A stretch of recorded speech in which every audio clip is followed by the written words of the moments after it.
Alors, aujourd'hui, je m'attaque, non, je m'attaque pas. Je vais lire un livre. Comment je vais pouvoir vous en parler? Wilhelm Reich, Écoute petit homme. Euh, je ne sais pas si vous voyez l'état dans lequel est ce livre. Je vous ai mis en fond l'analyse caractérielle de Wilhelm Reich, comme ça j'envoie un petit message subliminal du genre lisez-le, lisez-le, lisez-le, lisez-les. Je vais vous lire l'introduction. Je ne vais pas vous dire qui est Wilhelm Reich, mais parce que je trouve pas de terme qui ne soit pas réducteur à son propos. Ça sent le piédestal hein, pour moi, mais oui, il y a vraiment quelque chose comme ça. Donc je vais vous lire juste une partie de l'introduction au sujet d'Écoute petit homme. Écoute petit homme n'est pas un document scientifique, mais un document humain. Il a été rédigé en été 1945 pour les archives de l'Orgone Institute et n'était pas destiné à être publié.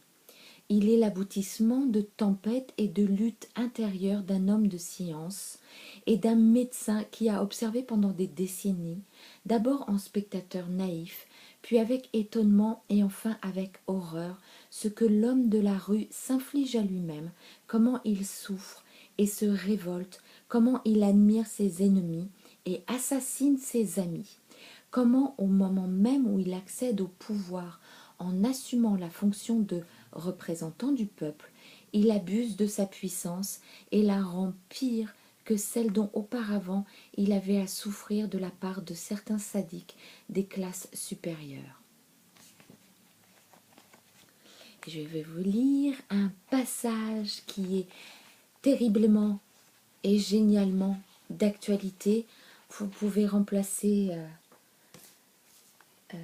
les mots, et encore, non, vous ne pouvez pas, du bouc émissaire principal. Donc vous avez retenu la date, 1945. Tu cherches le bonheur, mais tu préfères ta sécurité, même au prix de ta colonne vertébrale, même au prix de ta vie. Comme tu n'as jamais appris à créer le bonheur, à en jouir et à le conserver, tu ignores le courage de l'homme droit. Tu écoutes à la radio les slogans publicitaires sur des laxatifs, des dentifrices, des déodorants, mais tu n'entends pas la musique de la propagande. Tu ne te rends pas compte de la stupidité incommensurable et du goût détestable de ces choses destinées à capter ton attention. As-tu jamais prêté l'oreille aux plaisanteries que l'animateur d'un club de nuit fait sur ton compte, sur lui-même, sur le monde rétréci et misérable? Écoute la publicité sur un laxatif, et tu sauras qui tu es et comment tu es. Écoute, petit homme, la misère de l'existence humaine s'éclaire à la lumière de chacun de tes petits méfaits. Chacun de tes faits repousse plus loin l'espoir d'une amélioration de ton sort. C'est là un sujet de tristesse, petit homme, de profonde tristesse. Pour ne pas sentir cette tristesse, tu fais de petites plaisanteries minables et tu les appelles l'humour du peuple. On fait les mêmes plaisanteries sur toi et tu ris à gorge déployée avec les autres. Tu ne ris pas pour te moquer de toi. Tu te moques du petit homme sans même savoir que c'est de toi que tu te moques. Des millions de petits hommes ne savent pas qu'on se moque d'eux. Pourquoi se moque-t-on de toi, petit homme? Depuis des siècles, pourquoi se rit-on si ouvertement, si joyeusement de toi? As-tu remarqué que les cinéastes s'appliquent toujours à couvrir de ridicule le peuple? Je vais te dire pourquoi on se moque de toi. Parce que je te prends, moi, vraiment au sérieux, avec la grande précision. Ta pensée passe toujours à côté de la vérité, comme un tireur facétieux manque toujours d'un cheveu le centre de la cible. Tu n'es pas de cet avis? Je vais te le prouver.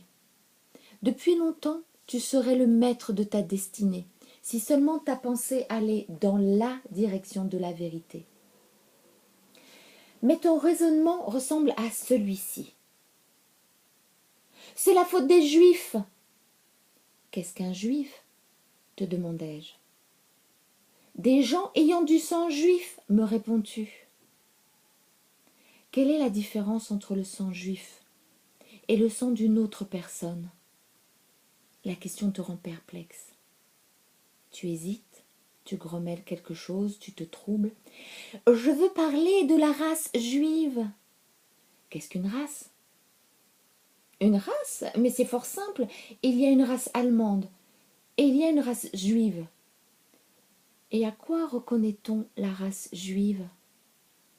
Eh bien, les Juifs ont le cheveu noir, le nez crochu, des yeux perçants.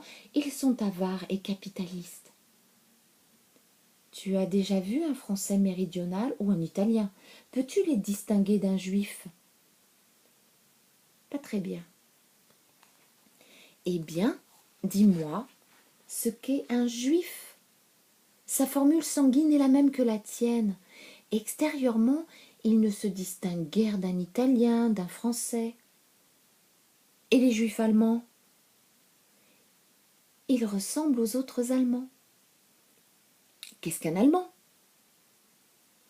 L'Allemagne appartient à la race nordique aryenne.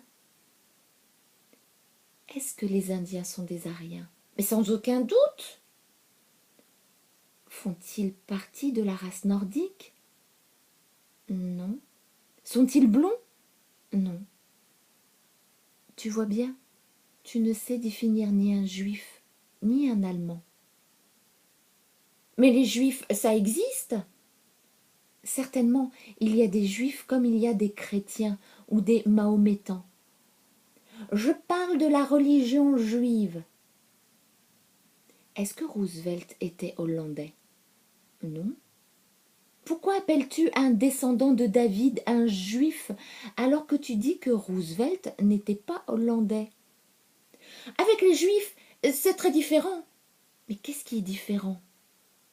Je ne sais pas. Ainsi tu radotes, petit homme. Par ton radotage, tu mets sur pied des unités armées qui exterminent 10 millions de juifs, alors que tu sais même pas ce qu'est un juif. Voilà pourquoi on se moque de toi. Voilà pourquoi on t'évite quand on a un travail sérieux à accomplir. Voilà pourquoi tu ne sors pas du bourbier. Quand tu parles du juif, tu te sens un être supérieur. Et tu recours à ce subterfuge parce qu'en réalité, tu te sens minable.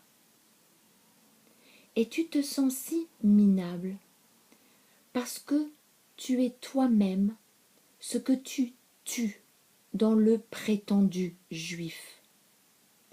Voilà une partie de la vérité sur toi, petit homme.